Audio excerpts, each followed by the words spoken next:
კოსმოსური სიმების აღმოჩენა ტრადიციული მეთოდით, გრავიტაციული ლინზირებით გამოწვეული ეფექტებით არის შესაძლებელი. თუ მასიურ ობიექტთან, მაგალითად ბნელი მატერიით დეფორმირებულ გალაქტიკებთან მოძრაობისას სინათლის სხივი გადაიხრება.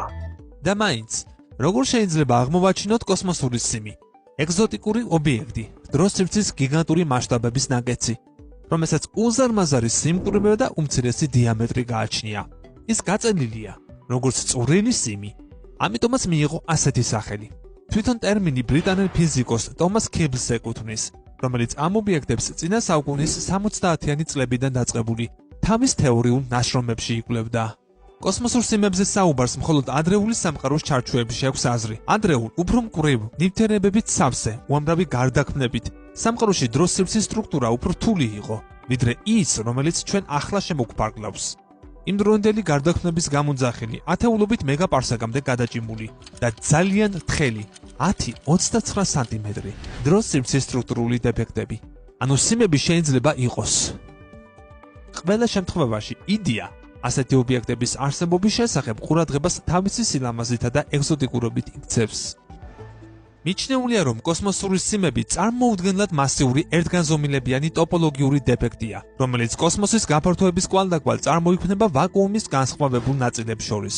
სხვა სიტყვებით რომ ითქვას, ისინი კოსმოსის ნაპრალებს გავს, რომლებიც მაშინ წარმოიქმნა, როცა ჩვენი ახალშობილი სამყარო საკუთარ თავს ჭიმავდა, აფართოებდა. იქიდან გამომდინარე, რომ ასეთი საგნები აბსოლუტურად მასიური უნდა იყოს. თუკი კოსმოსური სიმები არსებობს, გალაქტიკის ცენტრი სწორედ შესაფერისი ადგილი უნდა იყოს მათ საძებნელად. თუმცა ამავე დროს კოსმოსური სიმების შემჩნევა თავის მხრივ ფუნდამენტური აღმოჩენა იქნება, რომელიც ძალიან ბევრს გვეტყვის სამყაროს ღრმა ბუნებისა და მისი წარმოშობის შესახებ. შეადარეს რა მიღებული შედეგები კომპიუტერული მოდელირებით მიღებულ შედეგებს. მეცნიერება დაასკვნეს, როგორც ჩანს, სიმები წარმოიქმნებიან დარტყმითი ტალღების ვარსკვლავთშორის ღრუბლებში გაბნევისას. ვარსკვლავების აფეთქებების დროს გარემოს სივრცეში გამოიტყორცნება ქარბონბალასებით ჩახვეული ტალღები, რომელთა სიჩქარე ბგერის სიჩქარეზე რამდენიმეჯერ მეტია. სწორედ ეს არის დარტყმითი ტალღა. მოძრაობენ რა გაზურ მტროვან ღრუბელში. ისინი იკუმშებიან და ძაფების ფორმის შესქელებებად ფორმირდებიან.